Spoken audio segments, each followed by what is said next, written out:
Hi guys, welcome to the first book review of 2021.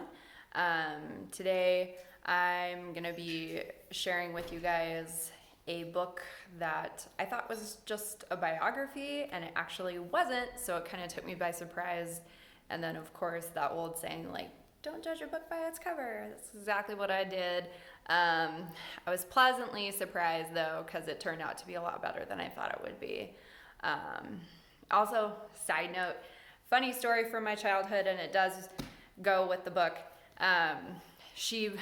My grandma, growing up, everyone called her Joan, but when I was probably about 8 or 9, I found out that actually wasn't her real name. I found out her real name was Zelda, and Joan was her middle name. And I don't know, I'm a young kid. I'm like, that's a cool name, Grandma. Why don't you make people call you by your first name? And she just deadpan looks at me and goes, because Zelda's the name of a harlot. And then she just kept talking, changed the subject entirely. That's always a story that like stuck with me because I just thought like, can't make that shit up. You know, it's hilarious. And also at the time, like I had no idea what a harlot was. So that makes it even more funny. But anyway, the book I'm going to be sharing with you guys today is a novel of Zelda Fitzgerald by Therese Ann Fowler. So this was briefly a show on Amazon Prime starring Christina Ricci. It was canceled after one season. I don't know how far they made it in the book.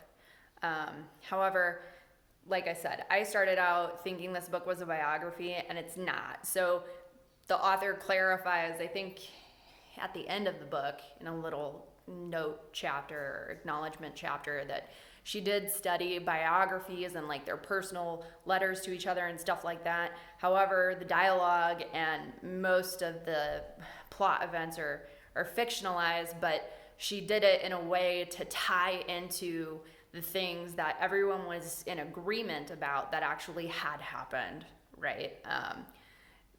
That kind of stuff. So it is really fascinating because it's kind of a fictionalized point of view of some of that, but it does incorporate the main life events that happen. So this covers Zelda Fitzgerald coming of age, her meeting her husband F. Scott Fitzgerald, their courtship, you know, things of that nature. And it's really interesting because there's a lot of parallels that coincide with, you know, just repeating themes of history throughout time. Like, you know, she's coming of age in like, I don't know, 1916, 17. So she's doing stuff for World War I and like supporting the troops and stuff like that. And then also during that time, it's around suffragette movement and women's rights and things of that nature.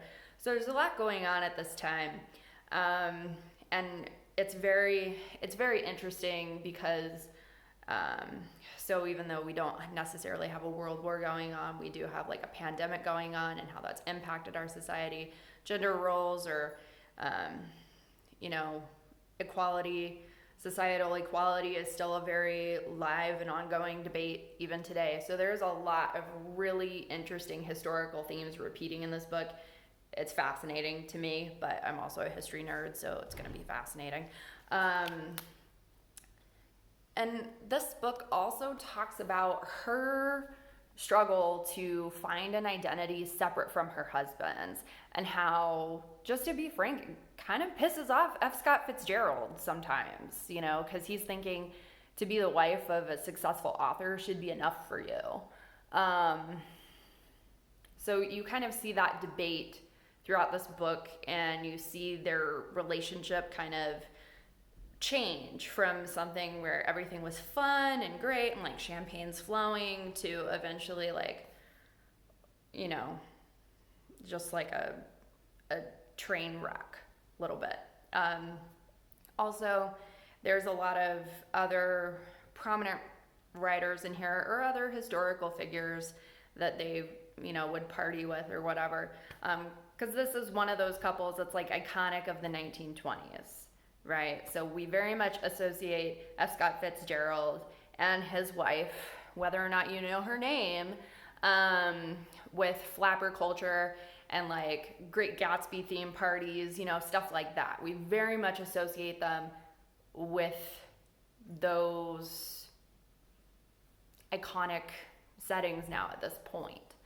And it's, I would say, like, for me, I think it's really interesting reading from her point of view more than his point of view, because more people are going to look at his point of view. So I thought she did a very good job of giving this woman a voice, even if some of it is, you know, fictionalized, like the vast majority of it in regards to that. But it seemed like it all made sense as well, since she was able to take some of that biography information and tie it in so well. So I really have to give her props to that, because that's kind of hard to do. It's very hard to do, to find a nice way to tie in those biographical elements for a work of fiction. So I think she did a very good job doing that. And I really, really do think, since the show got canceled, if you want to know what happened, you guys would have to read this book to kind of find out. Surprise, but not really surprise. The ending is sad. I like sad things. Shocker. But again, a novel of Zelda Fitzgerald, I would highly recommend that you guys give this a read. And as you guys could see from my last post, I have a lot of books to read this year, so till next time.